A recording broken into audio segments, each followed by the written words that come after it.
जनसंख्या के वितरण एवं घनत्व को प्रभावित करने वाले कारक factors affecting distribution and density of population.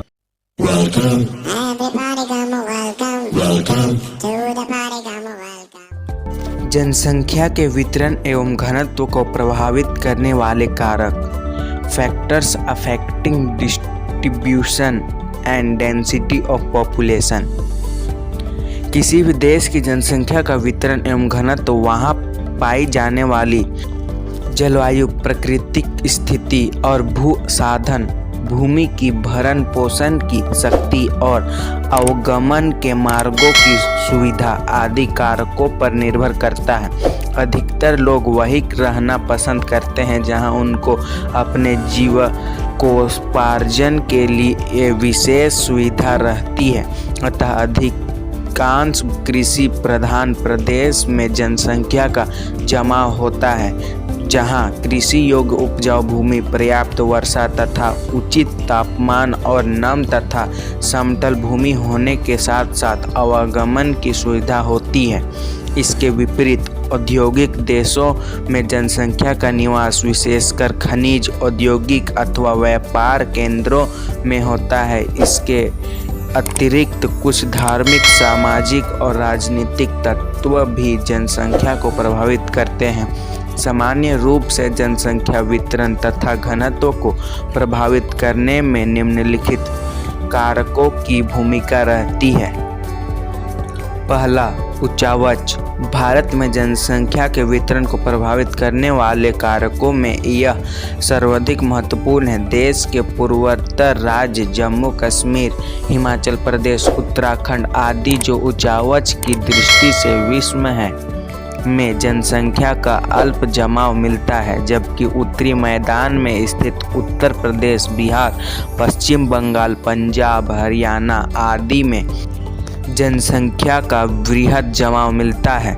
इसी तरह देश की पठारी राज्य आंध्र प्रदेश, मध्य प्रदेश, झारखंड, कर्नाटक आदि में जनसंख्या का वितरण मध्यम स्तर का है।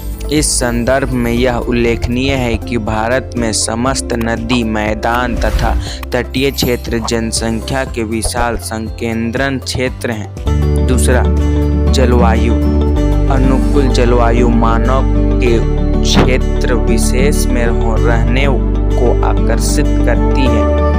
भाबर, तराई, गंगा व निम्न डेल्टा आदि क्षेत्रों में दलदल व वनों की अधिकता तथा आर्द्र जलवायु के कारण पहले कीड़े मकोड़े तथा जीवों एवं बीमारी के कारण बहुत कम घने बसे हैं, जबकि भारत के मैदानी क्षेत्रों में अच्छी जलवायु के कारण सर्वत्र अधिक जनसंख्या पाई जाती है। तीसरा, तापमान। अधिक ऊंचे तापमान जनसंख्या के जमाव में बाधा डालते हैं, जबकि सामान्य तापमान इनको आकर्षित करते हैं। बहुत ही निम्न तापमान जैसे ऊंचे हिमालय पर्वत शीत के कारण जनसंख्या की दृष्टि में शून्य होते हैं, किंतु निचले पहाड़ी ढाल ग्रीष्म ऋतु में मैदानी भागों की अपेक्षा ठंडे रहती है। अतः शिमला, नैनीताल, मसूरी आदि की ग्रीष्म ऋतु में जनसंख्या बढ़ जाती है, किंतु शीत ऋतु में ठंड के कारण फिर से घट जाती है। चौथा, वर्षा की मात्रा। भारत जैसे कृषि प्रधान देश में जनसंख्या वितरण एवं घनत्व वर्षा की मात्रा अथवा जल उपलब्धता से विशेष रूप से प्रभावित है।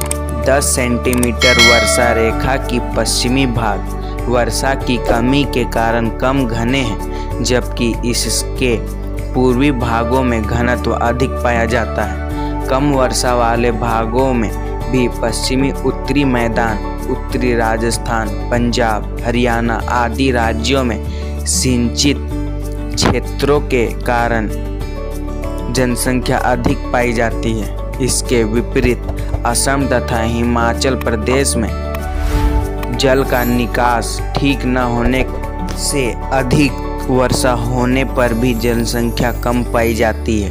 पांचवा, मिट्टी का उपजाऊपन। मैदानों में मिट्टी मुलायम और उपजाऊ होती है तथा सिंचाई के लिए उत्तम व्यवस्था पाई जाती है। अतएव कृषि, पशुपालन तथा औद्योगिक क्रियाएं भली भांति की जाती है। यहाँ पर परिवहन के मार्ग भी सरलता से बनाए जा सकते हैं तथा नदियाँ भी धीमी बहने के कारण परिवहन में सहायता देती है। इसलिए गंगा सतलज का मैदान, पूर्वी और पश्चिमी समुद्र तटीय मैदान अन्य पहाड़ी एवं पठारी भागों की तुलना में अपेक्षाकृत घने बसे हैं। छठा, कृषि का ढंग भी जनसंख्या के घनत्व को प्रभावित करता है। गहन खेती सदैव ही अधिक जनसंख्या का भरण पोषण कर सकती है, जबकि विस्तृत अथवा स्थानांतरित कृषि पर कम जनसंख्या निर्भर करती है। गेहूं की अपेक्षा चावल उत्पादन क्षेत्रों में अधिक जनसंख्या पाई जाती है, क्योंकि चावल का प्रतिशत हेक्टेयर उत्पादन गेहूं की अपेक्षा 2 से 3 गुना अधिक होती है। चावल की वर्षा में 3 फसलें तक प्राप्त की जा सकती हैं और चावल की कम मात्रा पर ही अधिक लोग का पेट भर जाता है।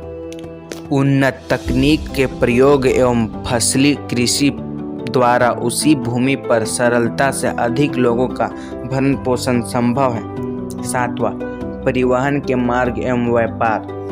जीवन निर्वाह के साधनों के उपलब्धता और जलवायु की बाद किसी स्थान की जनसंख्या पर वहाँ पाई जाने वाली परिवहन की सुविधा एवं व्यापार का भी बड़ा प्रभाव पड़ता है। मनुष्य स्वभाव से ही प्रगतिशील है। वह एक स्थान पर बंधकर नहीं रह सकता, किंतु इस प्रकार और आवागमन के लिए अच्छे मार्गों की आवश्यकता होती है। जहाँ भी उत्तम व उन्नत परिवहन केंद्र विकसित हुए हैं, वहाँ जनसंख्या के घनत्व एवं व्यापार में तेजी से वृद्धि भी हुई है। देश के बहुत से भाग ऐसे हैं जहां उत्पादन अधिक होता है, खनिज पदार्थ का प्राचुर्य होता है और जलवायु मानव जीवन के लिए उतनी बाधक नहीं पाई जाती है, किंतु वहां आवागमन के मार्ग की सुविधाओं का विकास नहीं होने के कारण जनसंख्या का जमाव बहुत कम होता है। ऐसे स्थानों के अंतर्गत पहाड़ी प्रदेश, वन प्रदेश अथवा मध्य प्रदेश, महाराष्ट्र एवं कर्नाटक का आंतरिक संलग्न भाग उल्लेखनीय है। धन्यवाद।